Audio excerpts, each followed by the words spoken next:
Hi, this is Connie Giordano with Walking in Truth Ministry. Join me now as I deliver this stirring message from God's holy word. In 1 Thessalonians 2:12, the Apostle Paul addressed the lofty standard set for each Christian. That standard is that you would walk worthy of God.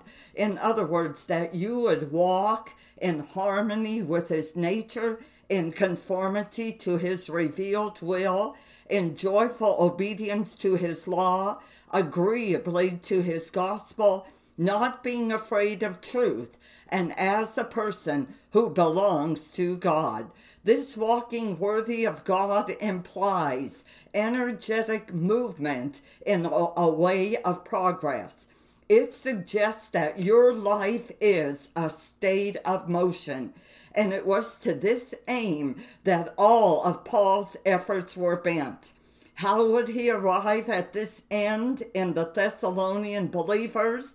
1 Thessalonians 2:7 answers with, as a nurse cherishes her children. 1 Thessalonians 2:11 adds, as a father does his children.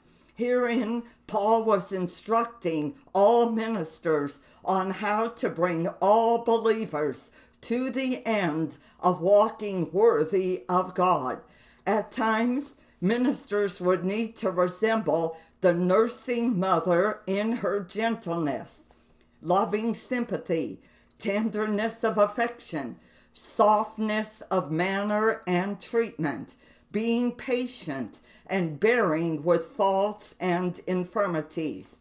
In 1 Thessalonians 2:7, Paul described it in this way, but we were gentle among you, even as a nurse cherishes her children. However, Paul did not stop there. In moving forward toward his aim of seeing the believers walking worthy of God, he changes the image from that of a nursing mother to that of a father. As you know, how we exhorted and comforted and charged every one of you as the father does his children. Here he speaks of the need for instruction and admonitions. Here he speaks of the need for the father's authority. In referring to the minister as a father, Paul mentions three modes of instruction: how we exhorted and comforted and charged every one of you as the father does his children. Let's take a moment and look at each one individually. The first one is exhort. This implies persuading, instructing, urging to practical duties, applying truth, and pressing it home with much earnestness.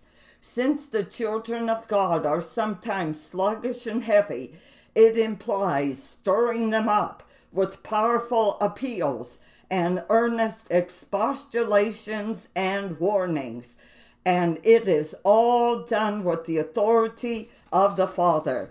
The second mode of instruction the minister as the Father uses to bring believers to walk worthy of God is comfort. This denotes supporting and sustaining the discouraged believer in times of affliction or under trouble. Lastly, the third mode of instruction is charge. This denotes testifying or protesting, bearing witness against with deep solemnity. It implies urging with a tone of authority, giving constant warnings, admonishing solemnly, and pressing with the greatest vehemence. As a nurse cherishes her children, as a father does his children, the minister should resemble both.